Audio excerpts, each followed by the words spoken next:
interessante, irmãos, que o coração deles não mudou, a dureza de coração permaneceu. Deveria pensar, aí é mesmo, nós não podemos ser tal qual aquele outro povo anterior a nós, que, aleluia, recusaram a palavra dos profetas e de Moisés. Nós não podemos ser tal qual nossos antepassados, nós não podemos novamente negar e crucificar a Jesus.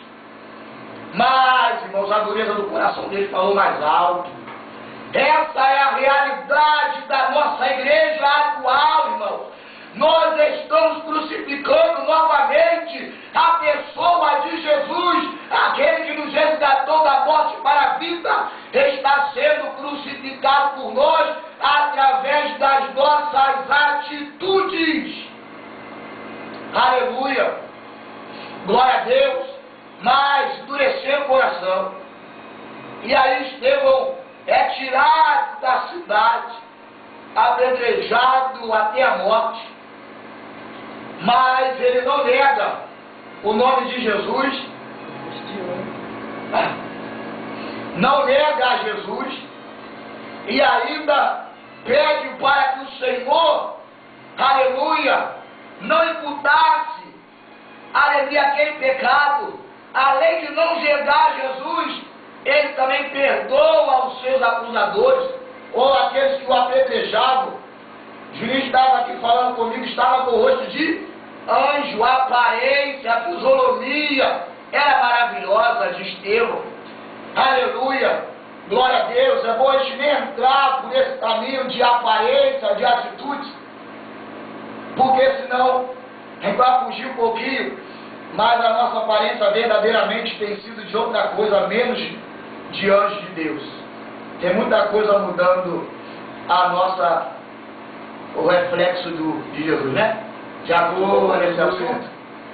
Tem muita coisa ofuscando o brilho do Espírito Santo, porque tem muita coisa mascarando e impede com o brilho.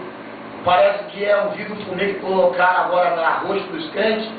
Anteriormente era só as irmãs, agora até alguns que se dizem homens, não sei se são, estão enfeitando a coisa no rosto, mas isso não é bom. Vamos lá. E Estevão sai e é apedrejado, e ora a Deus, pedindo que não impute esse pecado a ele.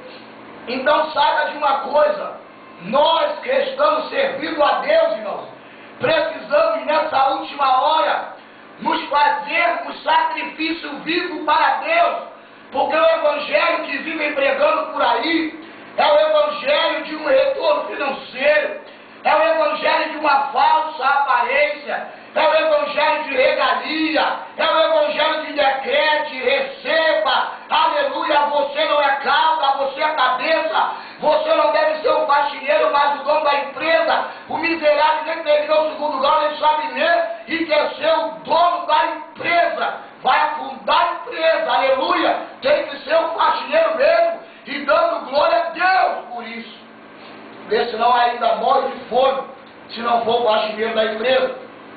Quando eu olho para a palavra do Senhor, eu vejo Abraão levando a Isaac, aleluia, para ser sacrificado, porque Deus o mandara.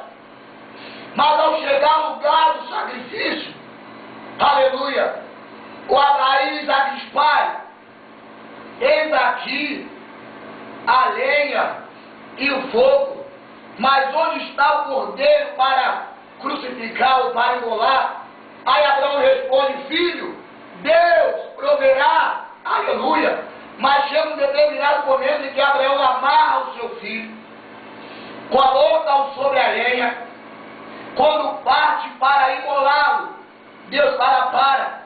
Aleluia. A gente ouve muitas mensagens falando da fidelidade de Abraão, falando da responsabilidade de Abraão, mas aí eu leio essa palavra, me chamou a atenção, é a atitude de Isaac, porque ele já era um adolescente, ele tinha uma idade, ou deveria ter um tamanho, ou uma condição, que poderia fazer dele um jovem a escapar daquilo ali, porque o seu pai amarrara, colocá-la sobre o sacrifício, foi pegar o cutelo para imolar. Isso tudo deu tempo, irmãos, Isaac debater, para Isaac fugir, para Isaac dizer que não seria imolado. Mas o interessante é que ele permaneceu na posição que o seu pai colocara para ser sacrifício vivo. Mas Deus impede, porque Deus não quer mais sacrifício de homem. O sacrifício de Isaac não resolveria para Deus, mas aquilo ali era apenas uma representação da pessoa de Jesus, que Deus, aleluia, daria ao seu Filho único para ser sacrificado no meu e no seu lugar. E agora nós que somos a igreja, aleluia, representante da pessoa de Jesus aqui na terra, nós precisamos nos fazer um sacrifício vivo. Sacrifício não tem vontade, sacrifício não fala, sacrifício não se debate, sacrifício é para ser imolado para a vontade de Deus. Então saiba disso, nós somos chamados para servirmos de sacrifício vivo, santo e agradável a Deus. Eu não sei como é que tem sido a sua vida diária, eu não sei como é que tem sido a sua vida cotidiana, mas o seu viver diário deve ser de um sacrifício vivo. O seu corpo deve ser apresentado para Deus. As suas vontades não mais devem prevalecer, mas devem prevalecer sim a vontade daquele que o chamou para ser sacrifício vivo. Paulo, entendendo isso, ele fala para Timóteo: ainda que eu esteja aqui aprisionado, sendo castigado, açoitado, mas a palavra de Deus, ela não está aprisionada. Aleluia! Não importa se você vai sofrer, importa é que o nome de Jesus seja proclamado a todos aqueles que ouvirem a sua palavra e necessitam por ela ser libertos. Nessa última hora, irmãos, nós vivemos dias de crentes infrutíferos, de crentes mortos, de crentes, aleluia, que já não servem mais para o serviço de Deus. Vivemos dias de crentes, de igrejas inúteis para a obra do Senhor, porque não querem mais fazer um sacrifício vivo. Mas alguns até recitam na igreja: tudo posso naquele que me fortalece. Mas Paulo falou isso após passar fome, após passar sede, após ser açoitado, após sofrer naufrágio, após ser caluniado, aleluia, após pular ou descer por um muro para não ser morto em determinada cidade. Aí ele virou e falou: tudo suporto naquele que me fortalece. Todo aquele, irmão, que entende que a chamada do Evangelho é para nós sermos um sacrifício vivo, em amor à obra e às almas que perecem, ele pode abrir a sua boca e falar: tudo suporto.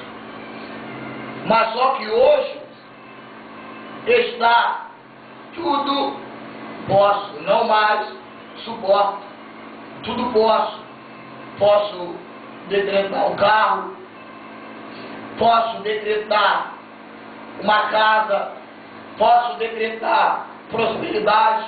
Você vai tudo hoje e aí diz: profetize aí na vida do seu irmão que está do seu lado. Deus não mandou você profetizar nada. Aí você profetiza, mas ao ouvir uma palavra, aleluia, que vem de encontro aos seus anseios, seus desejos, às suas vontades, e que Deus fala para você, aleluia, desce para servir de sacrifício.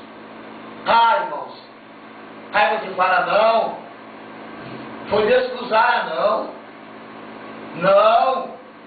Os irmãos de mim ontem pregasse prosperidade material, financeira, eu diria que foi Deus que usara, mas a palavra que ele pregou, aleluia, me chamando, nos advertindo, para vivermos uma vida de uma verdadeira comunhão com Deus, com os irmãos, para viver uma vida de renúncia pessoal, para nos apresentarmos a Deus como sacrifício vivo. Ah, não!